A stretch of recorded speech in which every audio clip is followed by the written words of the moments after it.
So it's basically just a very elementary introduction to blockchain. And we're going to tell first about what a blockchain is, and then all kinds of things that you can do on top of a blockchain.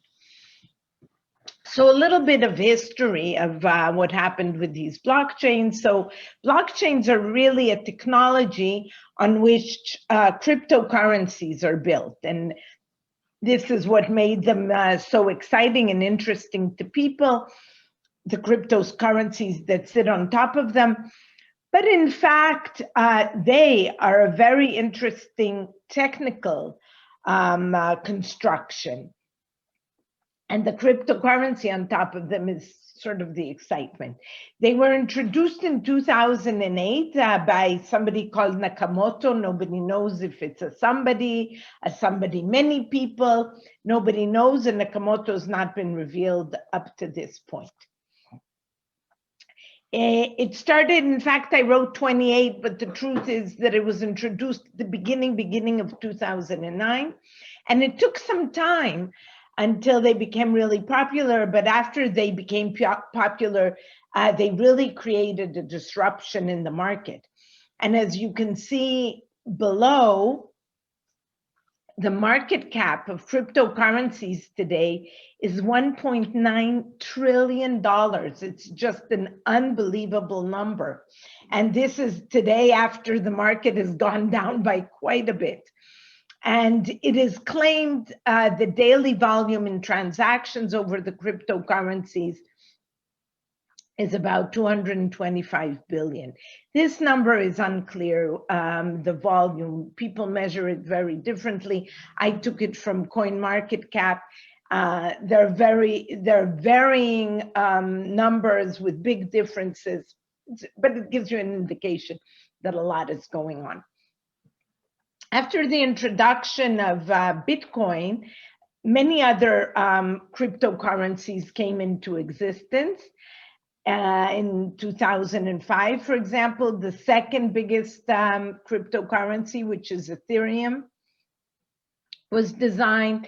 Then Cardano, for example, 2017. Cardano is ADA on the cryptocurrency list, also probably top 7. And then in 2019, Algorand. But I just gave 3 examples. In fact, there are thousands of cryptocurrencies. It's really quite amazing how many are designed. Some have a very short lifespan, some have a longer lifespan, and everybody is really looking to do very interesting things on these blockchains. So why did these cryptocurrencies come into existence? Sort of what was the promise and the vision of Nakamoto was to create a borderless economy. Some say that it was in reaction to the 2008 financial crisis and the big institutions of the too big to fail and whatever. There was also a blockchain has a genesis block, and in that genesis block, there is also some statement by Nakamoto. You can go and read it. I didn't quote it here, and now I don't remember exact wording. And the idea was that you'd be able to create a borderless economy, that transaction and funds could go from one place to another very easily, to help people who do not have access to banking to have some more organized form that they could utilize to make payments, to buy things, to get money if they're selling things, and so on. And really to make transactions cheaper. I don't know how much people like you have tried to transfer funds to people in foreign countries. This is not an easy feat. But if you have a blockchain, you can do it really without a problem. And the news about digital currency is just all over. You can see Switzerland central bank is exploring. The Fed, digital is inevitable.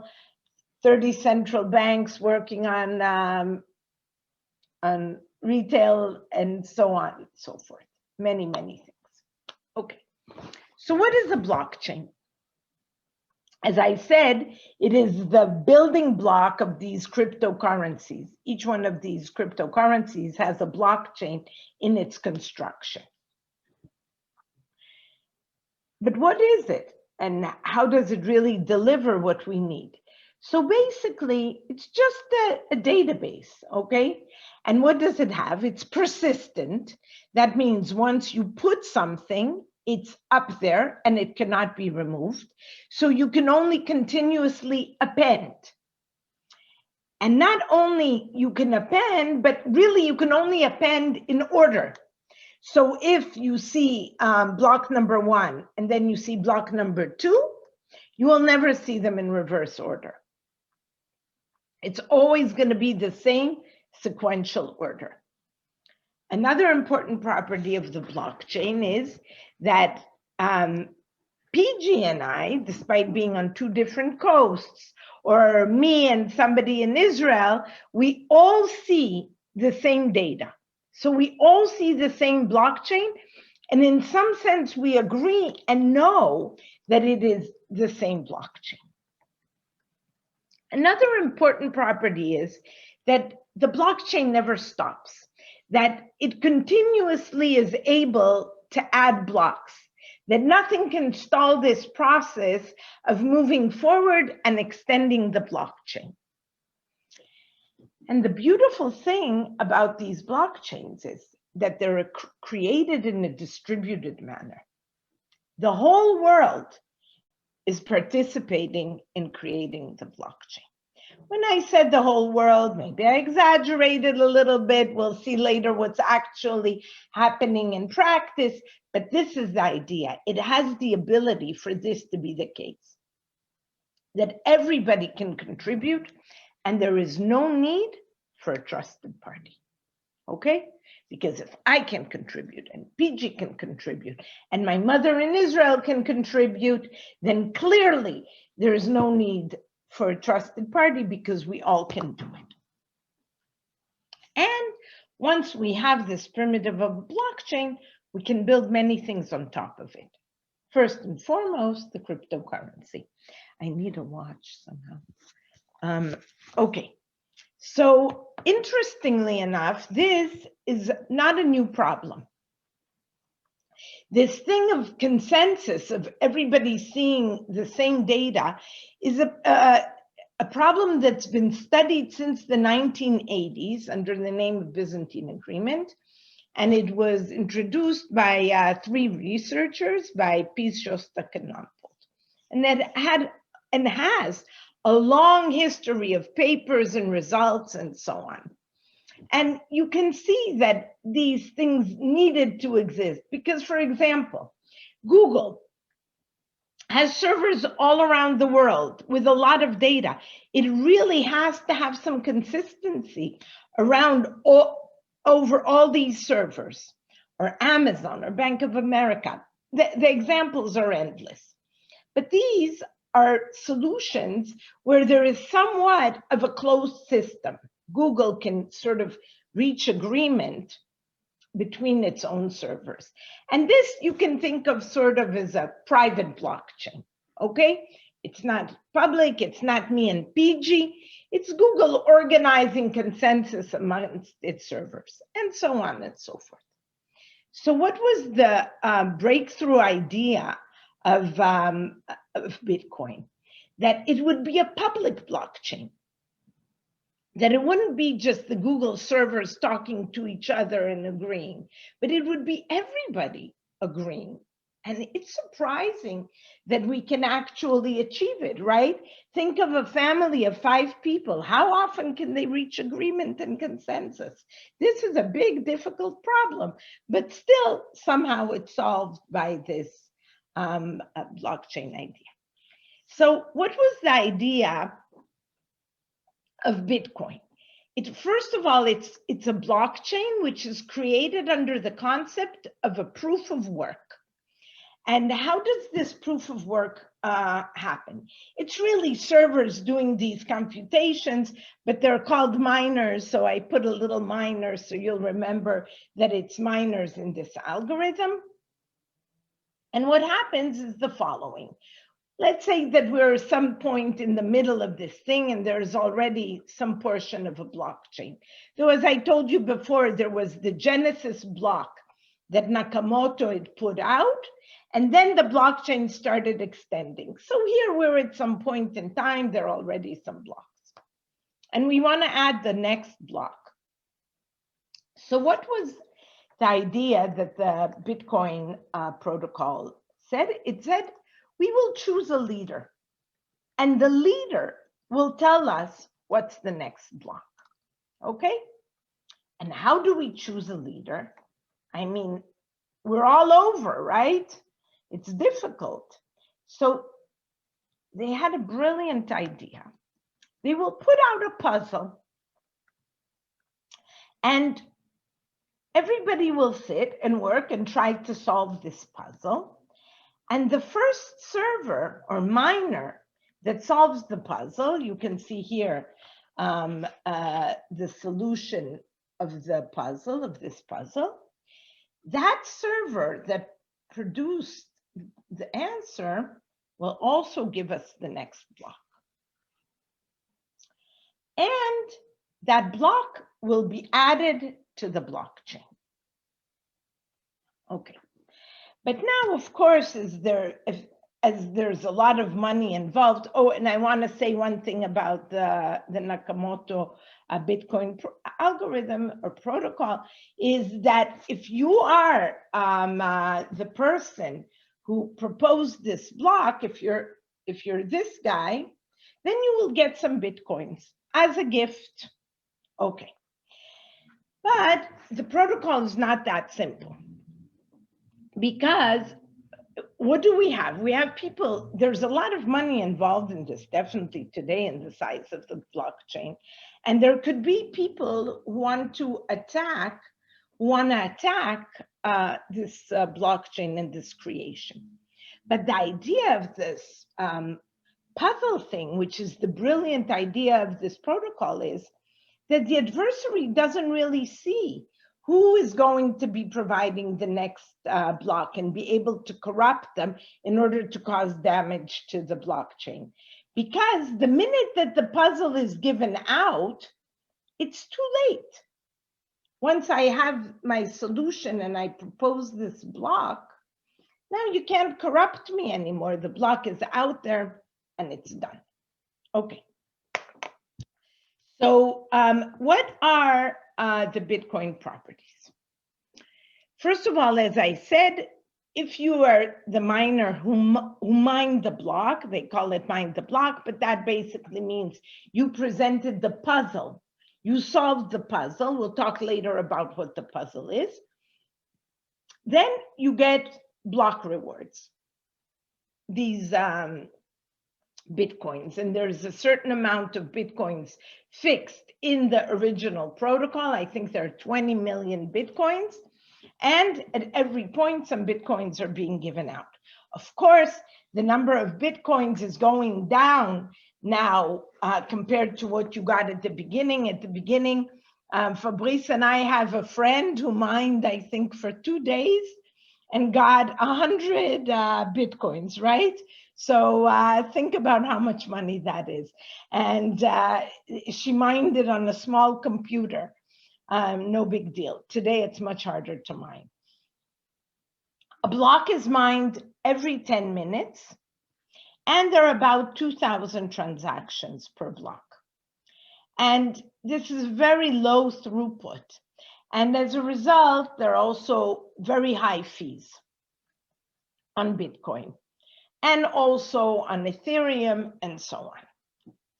Furthermore, you'll see when we talk about the puzzle that it's difficult to compute the puzzle, to solve the puzzle. And in fact, it's very energy consuming. So in fact, Bitcoin, Ethereum, and so on are non-green blockchains. This might be something that will cause issues in the future for them, I don't know, but Maybe Bitcoin forever will remain because it's this historical thing. And Ethereum definitely is talking about moving to more green methodologies, which we'll talk about in a second. But at this point, this is not the case. And what's happening in practice now is that there are these mining farms. And two of them are in China. They're big mining farms, and they basically have a lot of servers that are working in order to solve the puzzles and reap the rewards. And so when I said before that it's really decentralized and anybody can contribute to the blockchain, de facto, that's not really happening because these two large mining farms in China get the lion's share of the block creations. And now there's another issue with Bitcoin, that it has something that's called forking and no finality. So what does this mean? We start here off with block B1. But not both, PG, Fabrice, and I all managed to solve the puzzle. And I propose this block, PG proposes this block, and Fabrice proposes this block. Okay? And now we've created a fork. These blocks have different transactions. And let's say that Alexis had said that he would pay $10 to me, and this is going on this chain, on this part of the blockchain. But on this, Fabrice, who created this block, did not include the transaction that Alexis paid me $10. So in fact, going on this edge of the fork, Alexis can respend these $10. So clearly, forking is a big issue. And these blockchains that do not do something, that do not reach consensus on the block can always have these issues of forking, and it's a major thing. For this, they wait. And there are texts, maybe people are asking. They wait to see how long things are taking, and they go and they say, okay, after 6 blocks, let's say there are 6 blocks, they're okay. We'll say that the transaction is final, but this is not guaranteed in that way. Okay, so it's a problem. So before we move forward to a different type of way to propose blocks, let's talk about what a puzzle is. And what it's based on is on a cryptographic hash functions. By the way, if you don't understand what's going on in this slide, just wait a few seconds, I'll be done with it, and we're going to continue again at not at such a mathematical level. So what is a hash function? It's basically a function that that goes from M, goes from M to T. And M is very, very big, which is maybe all some concatenations of transactions. And T is something small, it's 32 bytes, okay? But why is this a puzzle? So we create the puzzle from this hash function by saying here, we will want this value T to start with, let's say, 20 leading zeros. Okay, and here you can have whatever.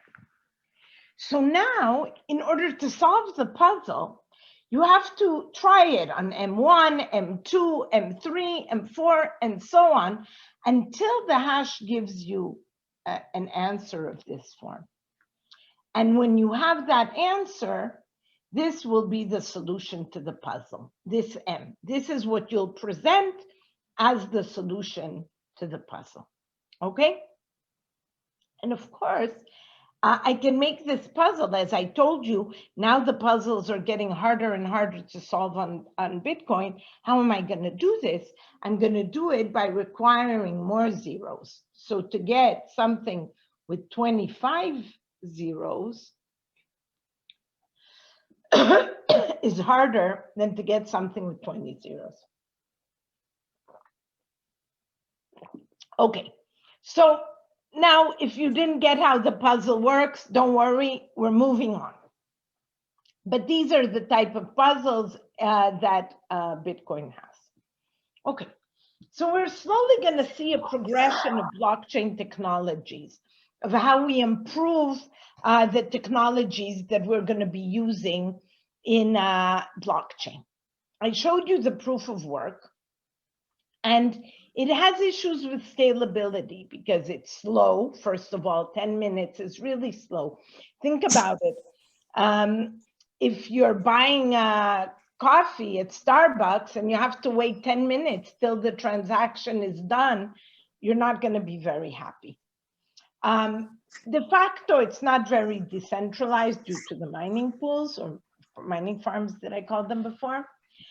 There's no finality. It's not green. There are high fees. And the miners really have no skin in the game. I don't have to own any Bitcoins in order to participate in this mining process, in this creation of blocks. And if I have less skin in the game, I have less skin in the game. We know what that means. So what we want is we want to try and create blockchains in a better way. So the first intermediary step, which I'm not going to talk much about except on this slide, is delegated proof of stake. And what it means is, first of all, what is proof of stake? Proof of stake is you have skin in the game. That's the idea. If there are 1,000 Bitcoins out there, or let's say not Bitcoins because they're not a proof of stake, but Algorand is a proof of stake blockchain. There are 1,000 Algorands. If I have 500 Algorands, Fabrice has 100, somebody else has 300, another person has 100. Each one of us, I have half of them. I will be able to determine the next block in the blockchain proportional to my stake. So I will be extending the blockchain about half of the time. Fabrice has 100, he'll be extending the blockchain about 1/10 of the time. So this is the idea of what it means proof of stake. And this is already a meaningful departure from the issue of proof of work, because everybody who participates in the consensus really has tokens on that blockchain and cares about the welfare of the blockchain.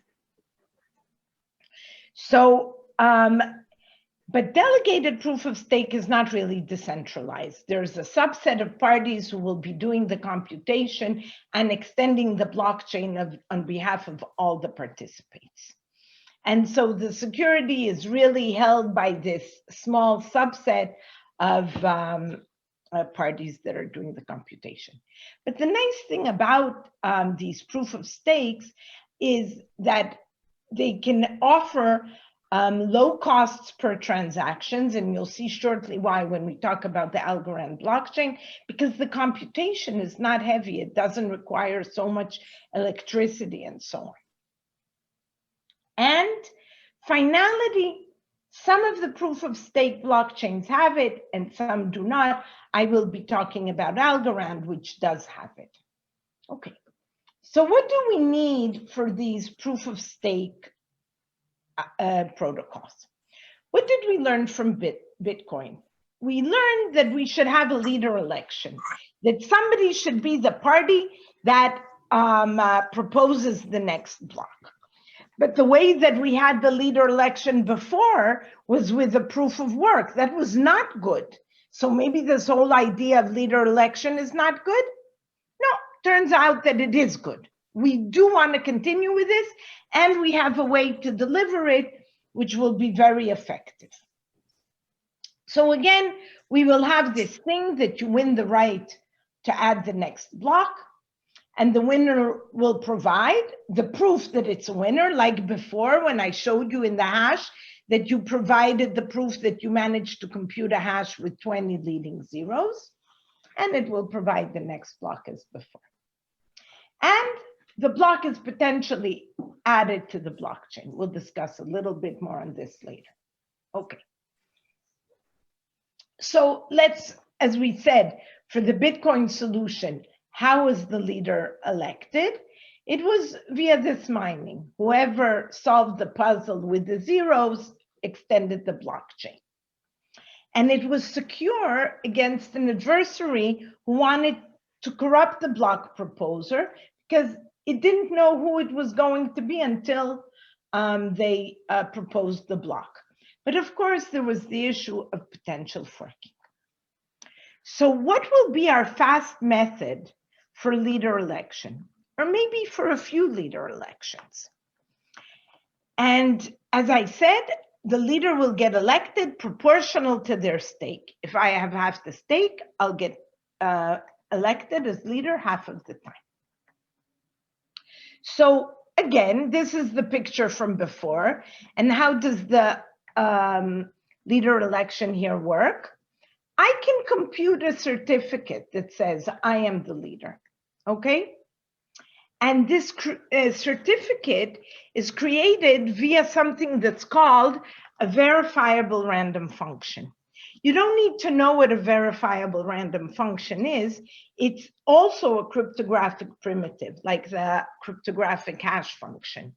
But this thing can be computed very fast to create the certificate. And I computed locally, okay? So now I delivered my certificate, which I computed via the VRF.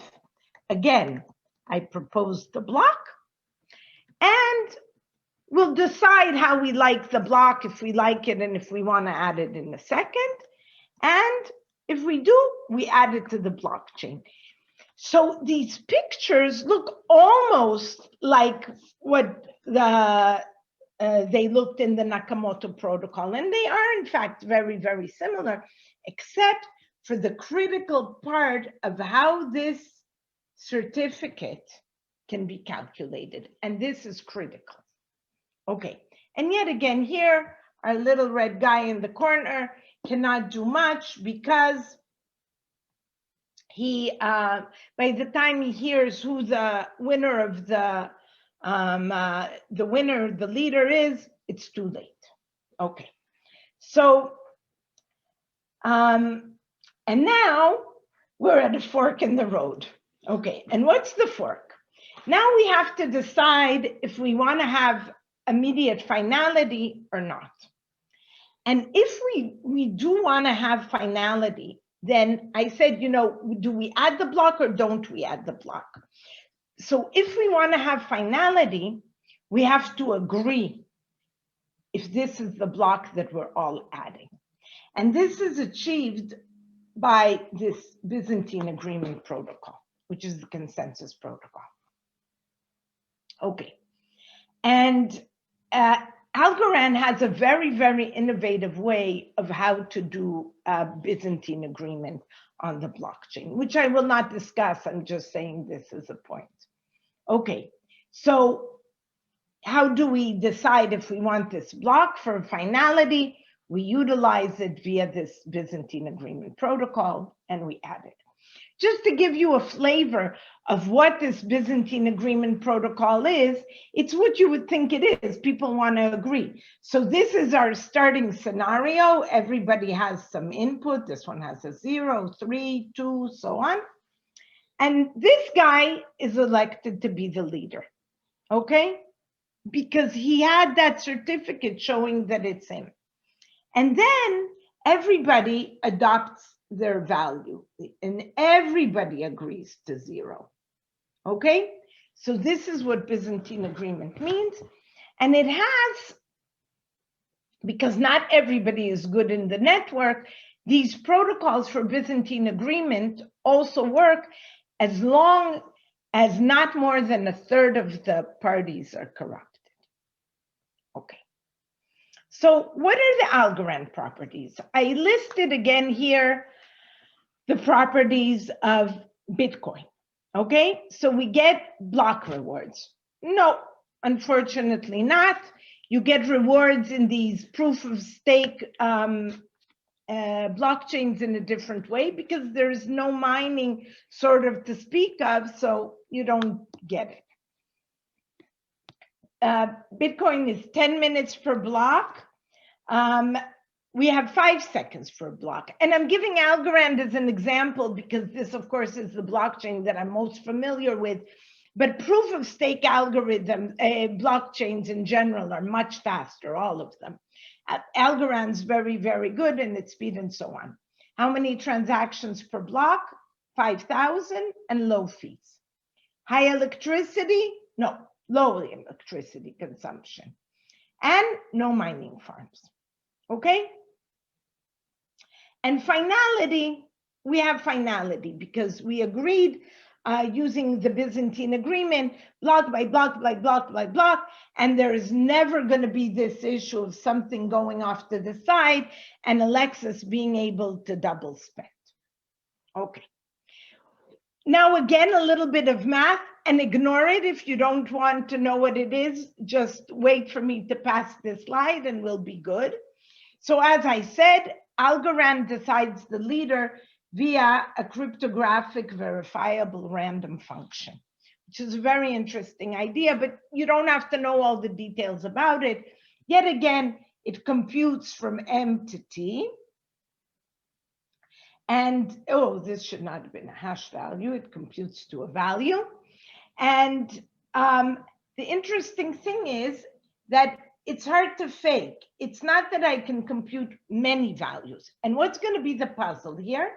I have to have a VRF value that is smaller than some number, maybe smaller than 6, okay? And at every round, I have the ability to compute only one value. So I'm either in or out. I'm either the leader or I'm not, okay? And this is what's very interesting about these verifiable random functions. And because of that, we have very, very good speeds because in low electricity consumptions, because I compute the verifiable random function. If I'm not, I have nothing to do until the next block comes around. It's not that I can try more and more and more, and maybe I do get to be the leader. Okay, so this was the progression of these blockchains. And now we see that we have the pure proof of stake. And basically, it's both decentralized, scalable, and secure. And anybody can join the computation. And there is no advantage of building these big farms because you don't need all these miners mining for you. There is an advantage of having many, many more tokens. But this you have to pay for. So you really, if you want to impact the blockchain more, you need to have more tokens. Okay. So just to finish how it exactly correlates into the cryptocurrency, what do we put in these blocks that I keep on saying blocks, blocks, blocks, blocks? What we put in these blocks are transactions, and transactions are what makes it into a cryptocurrency. So what was the idea? It was that I wanted to transfer money. So what is a transaction? What does it look like? It says I give 10 Bitcoins to Fabrice, okay? And each block is filled with these transactions, okay? It has to be valid transactions. So if I have a wallet with 5 Bitcoins and I give this transaction, it will not be included in the blockchain because it is not a valid transaction.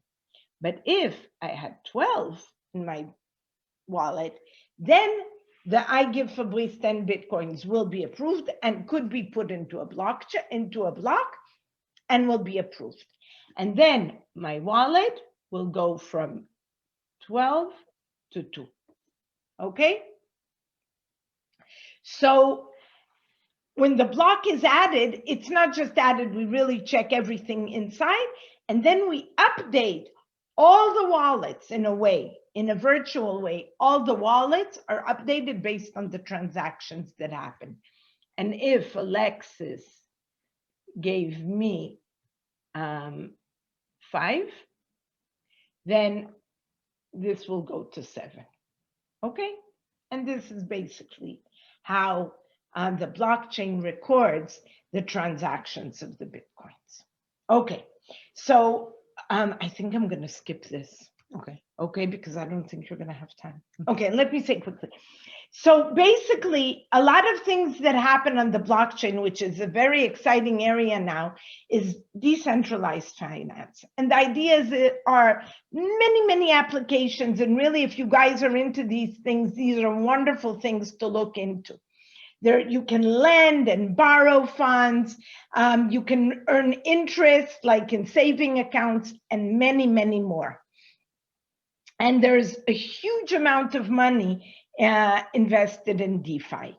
And just to give an example, something that we need is a crypto exchange. So let's say I have 15 algos and I want to get 3 USDC. USDC is sort of a stable coin on algo. So we need somebody to do this exchange for us. So that is also one DeFi application, the decentralization of the exchange. Okay, so now I did that quickly, and now Fabrice can start.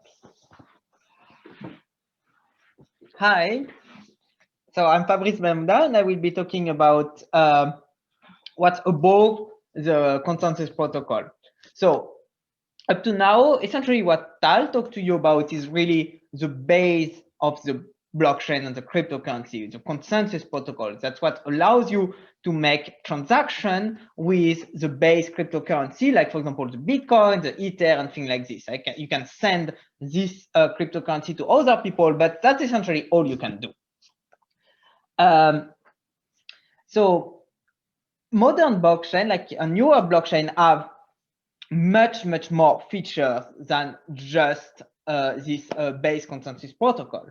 And I will illustrate it on the Algorand blockchain, but what I'm saying like applies to most modern blockchain, and I will give you I will explain to you how this applies to other blockchain too. So to start with, like the Algorand blockchain is based on a consensus protocol that was designed by Silvio Micheli, that is a Turing Award, and Tal gives you like a overview, very high level overview of how this specific protocol works and how it achieves like very high security, scalability, and decentralization, and as well as immediate finality for a very low cost. Thanks to being a pure proof of stake and using this new algorithm and so on, VRF function and so on. Okay. On top of this consensus protocol, on Algorand, you have many additional features, and in the case of Algorand, these features are like organized in layers.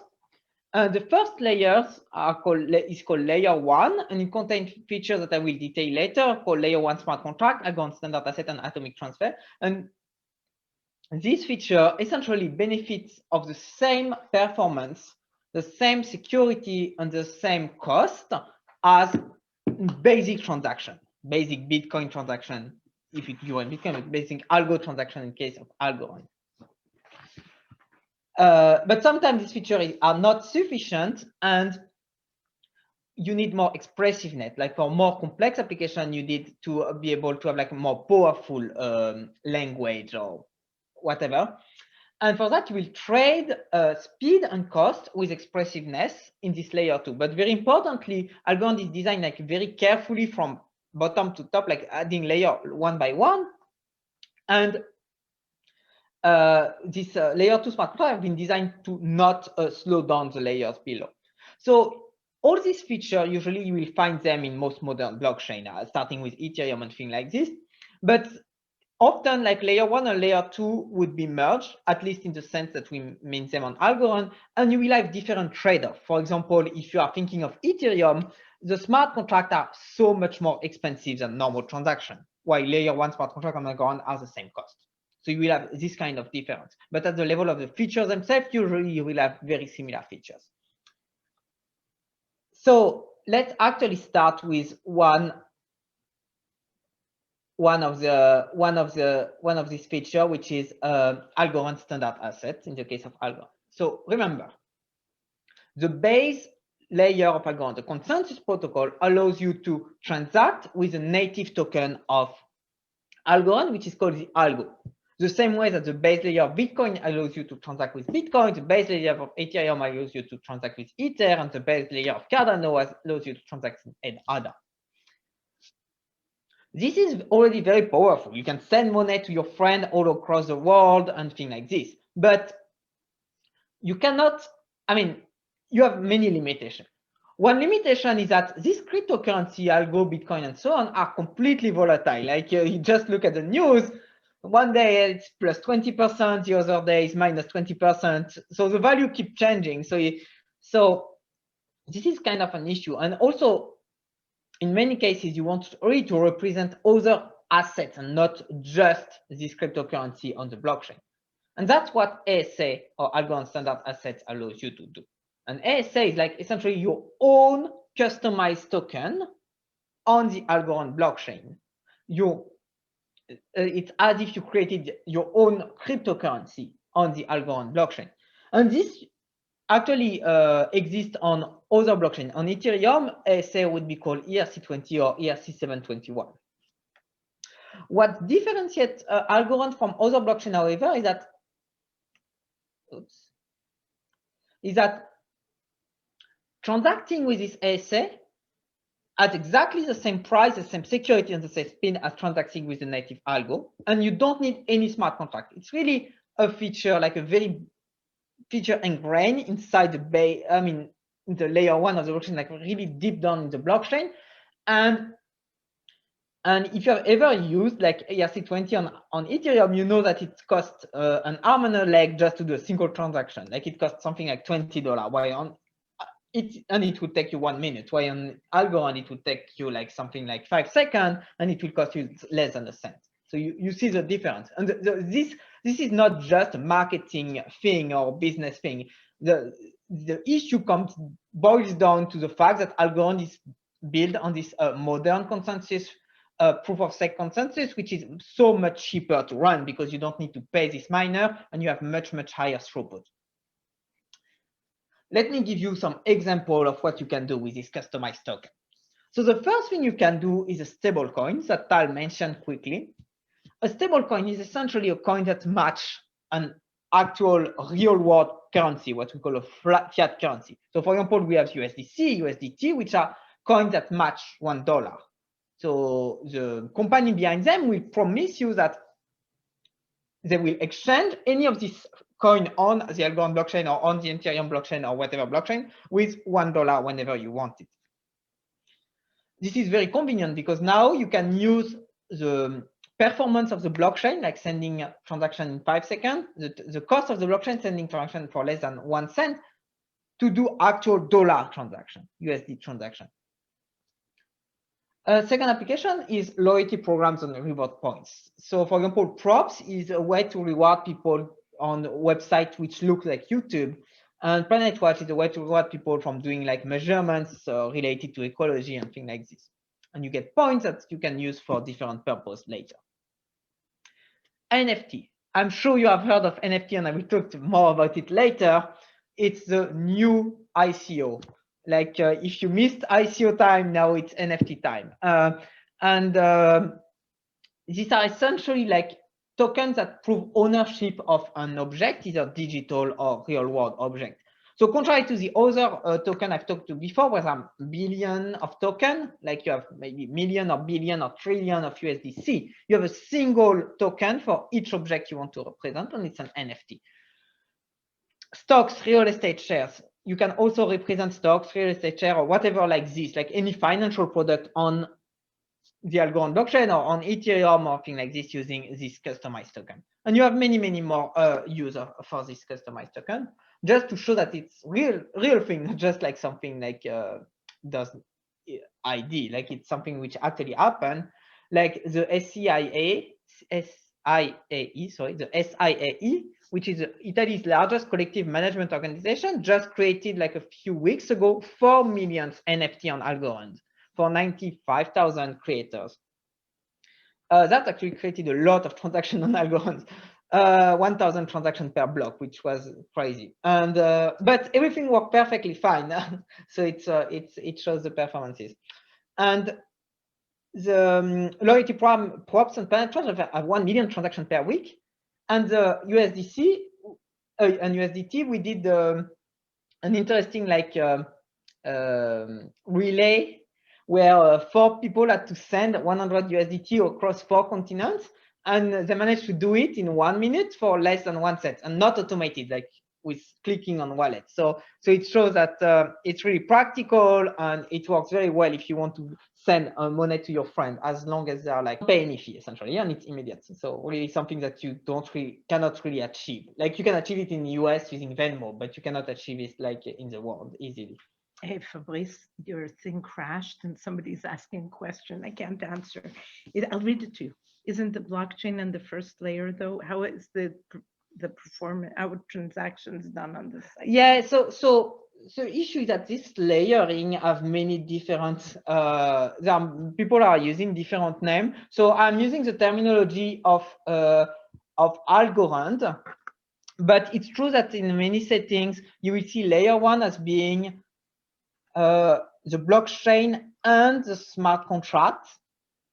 And in most blockchain, you don't have 2 types of smart contracts. You only have layer 1 smart contract, and they are Turing complete, but that creates issues such that it can be expensive to run them, and it can slow down the blockchain if there are many of them and things like this.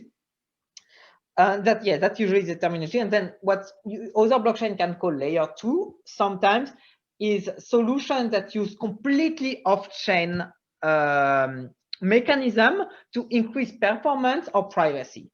And these solutions are not completely, but partially off-chain. What Algorand called layer 2 is still fully on-chain, in the sense that it's run by the same software, by the same set of people entering the blockchain. You don't need to add external trust. So it's much more secure. What Algorand called layer 2 is much more secure than what you would usually call layer 2. So there are like every blockchain has their own terminology and things that move a bit. But that's a very good point. ASA. So on Algorand, it's very easy to create your ASA. Just use it. Should work. Now it's working. Yeah, you can create your ASA in 1 click on a website. You don't need to write a smart contract or anything. It's very simple. And we even have a portal with NFT. And let's try to see if you can do better than Mike Wilkersman Ethereum NFT. So it's an NFT on Ethereum that he created corresponding to this digital picture, which made the front page of the Wall Street Journal and was sold for $69 million. So it's an NFT that sold for $69 million representing this picture. Hopefully you can do better on Algorand. I don't think that the price depends on the technology, but who knows. Back to another very important feature of blockchain, atomic transfer. So that's something that you can do on any advanced blockchain, but it's especially simple on Algorand because it's baked in what we call layer 1, and it does not require any programming smart contract. But you can do it in any modern blockchain normally, like Ethereum for sure. And what the atomic transfer allows you to do? It allows you to exchange, for example, 1 algo for 2 USDC. Let's suppose that Alice wants to sell 1 algo for 2 USDC with Bob. What they could do in theory is that Alice could send 1 algo and wait for Bob to send back the 2 USDC, or vice versa. But if you do that, Alice is never sure to get back the 2 USDC, or Bob is never sure to get back the 1 algo.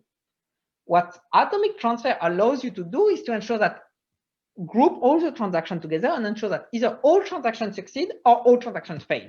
So it's impossible that anybody got lose something. It's just possible that nothing happened. And on Algorand, one benefit of Algorand is that you can do it for very cheap because you don't need to have the smart contract, you don't need to pay gas fee. It's just like grouping is one operation and it costs nothing more than the normal transaction fee. Just more of a technical detail, which is very convenient in practice, but it's just you can do it as other blockchain if you want to. Smart contract. Let's understand a bit smart contract. And here I want to rant a bit about what they can do and what they cannot do, because you can see a lot of crazy things on the internet. So what are smart contracts? Smart contracts are programs executed on the blockchain, essentially. They are created and called by making some special transaction, and the execution is recorded on chain and agreed upon by everyone. So everybody agrees on the result. What they can do usually, depending on the chain, but usually they can do anything regarding inside the chain. They can read, write data on the chain. They can approve, deny, or even create in some chain, not on Algorand, but create transactions. They can also call other smart contracts on some chain. So they can do things like this that are inside the chain. What they cannot do, however, at least by themselves, without any external help, is to access data. You cannot check the weather, and if there is a drought, automatically file an insurance claim and pay you something. Or if there is like some storm, it cannot guess that your house suddenly like got hit by the storm and your roof need to be changed and you need to pay $1 million. Oh no, $1 million is too much. Oh, $10,000 for this automatically. Like this kind of claim you find in random websites are completely wrong. Like you cannot do that with a smart contract. The smart contract lives on the blockchain. It cannot check your house for you. It cannot either influence the outside world. It can not initiate a bank transfer. Like the smart contract is not directly connected to the central bank to initiate bank transfer. And it cannot access secure randomness easily. Like many of the secure randomness solutions for lotteries are completely insecure on Ethereum. And there are many reasons for that. I don't enter in the detail, but essentially accessing randomness is something that is extremely complex. There are actually on-chain solutions, but they are complex too. And the reason is what many people don't understand is that biasing a little bit randomness is extremely easy in many, many settings. And things that you may think can unbias randomness usually bias it more. But okay, that's my rant. But you can do, I'm not saying that blockchain cannot do this. I'm just saying that smart contract cannot do that by themselves. To do that, they would need additional external things called oracles, which have their own ecosystem. And like talking about oracle would take hours, but they have their own ecosystem, their own trust model, their own threat model, and so on. And it's really independent at some level of the smart contract, if you want. The smart contract cannot do this by themselves. That does not mean that smart contracts are useless. As more and more things come on chain, like if you think about an NFT, what it is, it's really coming on chain, some piece of art. So now you can really exchange this piece of art on chain, but the smart contract will, and that's extremely powerful, but the smart contract cannot check that the piece of art is indeed in your house. That needs to be ensured by some other mechanism, because the smart contract cannot knock on your door and inspect your house. Anyway, you can still do a lot of things. You can do voting, you can do crowdfunding, like investor can fund a project, and if the funding goal is reached, the project is automatically funded using cryptocurrency, obviously not using a real bank transfer. And if the funding is not reached, investors are automatically reimbursed. And you can do what Tal hinted at, you can do algo swap, things like decentralized exchange, or even much more advanced things like lending and borrowing money, or the DeFi system, which is completely exploding. You can do that on chain as long as it only directly touches things that are on chain. Just to go back quickly on Algorand, here is a quick summary of what you can do on Algorand that you can usually do on other blockchain, but in a different way.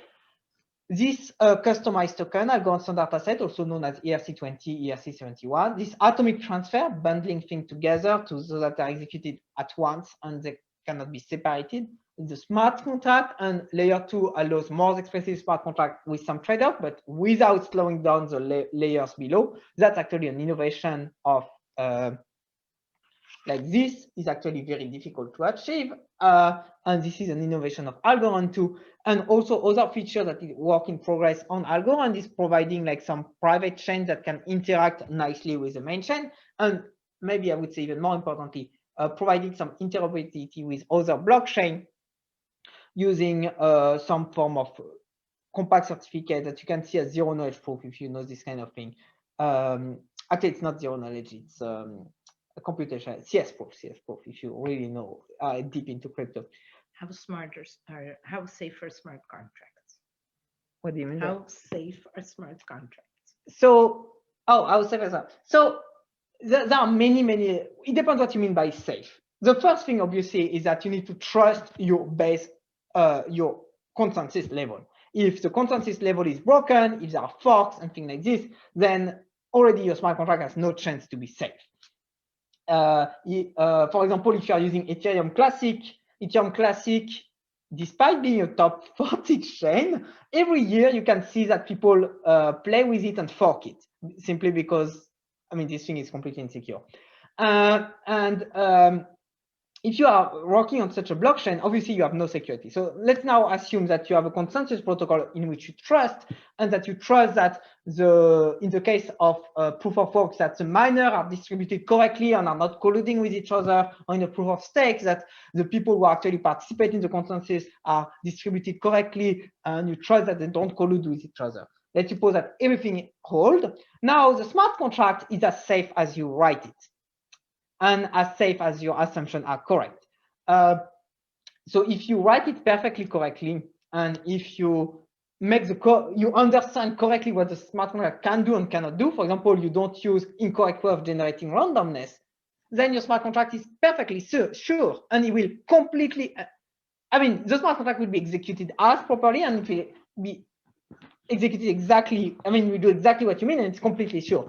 Now, we all know that software have bugs, and we all know that there are many ways of making mistakes. And if your smart contract has a bug, like a very famous example was MakerDAO, it was ZDAO in Ethereum, where the smart contract has a bug, and essentially all the money was siphoned out of the smart contract. It was crazy. I think it was millions of dollars, hundreds of millions. I don't remember the number. It was crazy. Like, and that happened regularly, where people write complex smart contracts, they don't audit it, they have a subtle bug, and then millions of dollars disappear like this. Like, I think there was some project called YAM recently who also did that. So you are as safe as any program you write.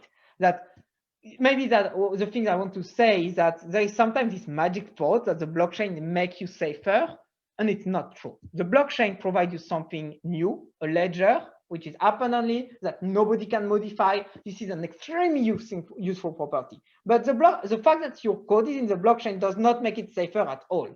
Actually, it only make it worse, because you have more risk, because you have real money at end. How are you putting a big NFT that's much bigger than a transaction size on the blockchain?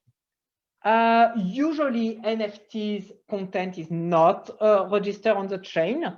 Usually the NFT just points.